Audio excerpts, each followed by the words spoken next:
Hello friends and welcome. One of the biggest challenges we face as parents today is helping our children manage screen time. In a local survey, more than 60% of parents were not aware of the actual recommendations for physical activity and screen time. 95% of preschoolers had an average of 2 hours per day on weekends, well exceeding the recommendations for this age group. But what are the issues with excessive screen time, we might ask? For one, studies have shown that higher levels of screen time in preschool children were significantly associated with poorer performance on developmental screening tests.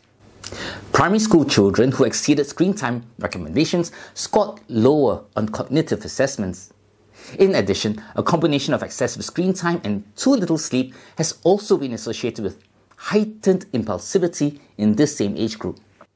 As for adolescents, higher levels of screen time have been associated with depressive symptoms, obesity, and poorer quality of life. And it also exposes children and young people to more psychological and emotional harm, such as cyberbullying, watching violence or pornography, or the need to monitor their online status with their peers, right? Such as the number of likes they are getting for their posts, which can and do affect their self-esteem significantly. So what are the recommendations from professional bodies when it comes to screen time for children? Well, for infants and toddlers below 18 months of age, they are not supposed to have any recreational screen viewing time, including background screen time. But this does not, of course, include online chatting with trusted adults like grandma and grandpa. For children between 18 months to 3 years of age, they may watch up to a maximum of 1 hour of screen time. Personally, I prefer to divide this into 3 separate segments throughout the day so that they are not at it for too long each time. They can also be more aware that there is such a thing as a limit to screen time, and they will accept it better when screen time ends. Even for children up to 7 years of age, recreational screen viewing time should be limited to a maximum of 1 hour a day. By the time they are 7 years of age, we hope they would be better equipped to manage screen time from their earlier years of formation. The principle then would be to make sure that other essential activities are attended to first before they move on to recreational screen time, and even then, within limits agreed upon previously with us. Place consistent limits on the time spent using media and the types of media, and make sure screen time does not compromise adequate sleep time, exercise, family time, schoolwork, and other behaviors essential to our physical, psychological, and spiritual well-being. Work closely with our spouse on this. It is a joint project. This endeavor is tough enough as it is. It can be made worse, a lot worse, if spouses contradict each other in front of their kids. So how can we help our children manage screen time? First, we know for a fact that good habits are best cultivated from as early as possible. The same with screen time. We must cultivate good habits from the time they are young and do our best to help them adhere to the recommended guidelines for their respective age groups and be consistent in their implementation. Second, provide them with good alternatives outside of screen time, such as games and physical activities, family time with parents and siblings, both indoor and outdoor, reading good books, and so on. Remember, we cannot say no to one thing such as screen time without providing good, viable, and enjoyable alternatives for them. Third, as far as possible, watch what they are watching with them. In addition to helping us supervise their screen time, we can also ask questions about the programs they are watching in order to help in their development of analytical skills, critical thinking, and character formation.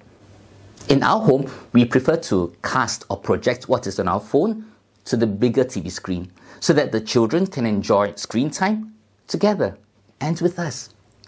This way, screen time is seen not as an activity that one does alone by withdrawing from others, but a communal activity whereby they can watch these cartoons or animal documentaries together. The kids get to laugh with each other and they talk with each other about the programs during such screen time. They also take turns to switch the TV on and off when it is time to do so. It is our hope that this will help them develop the virtue of temperance and reinforce the concept that there is such a thing as a limit to screen time. And it helps them get used to the idea of sharing screen time with us and having conversations around this even as they grow older. Fourth, if our children are older and already steeped in unhealthy screen time habits, then we'll have to spend time discussing with them about it. But first, we need to bond more closely with them before we can engage them in such discussions. This is covered in episodes 7 to 17 of the series. Only then can we broach the subject with them gently.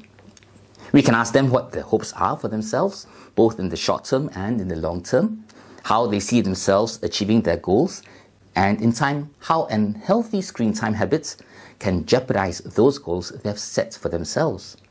Now, this has to be done in a calibrated and tactful manner, right? We wouldn't want this to cause further strain on our relationship with them if we can help it. If we find this too challenging to handle by ourselves, we may wish to engage the help of other good friends and relatives whom our kids respect, possibly even professional counselors to help us. There should be no stigma attached to this. My wife and I have spoken to counselors ourselves to help us with the challenges we faced as parents. Finally, and perhaps most importantly, we must be good role models for them. A recent study from Bournemouth University showed that the more addicted the parents to screen time, the stronger their children's compulsions were to the same. So not only should our kids be accountable to us when it comes to screen time, we too should make ourselves accountable to our kids and to each other in this area. So before we manage our children's screen time, we'll have to reflect on our own first. Do we put away our phones during meal times and family times? Do we use our devices when spending time with our spouse and children? Do we make sure we stop using our mobile phones after set periods of time in order to give our attention to other life-enriching activities like prayer, family time, reading some good books and so on? Or are we constantly on our devices, even and especially when we are with our children and family? So, as we end this episode, perhaps we could ask ourselves this question. How have I been a role model to my children when managing screen time? Can I do better? Till we meet again, take care and God bless you and your family always. Goodbye.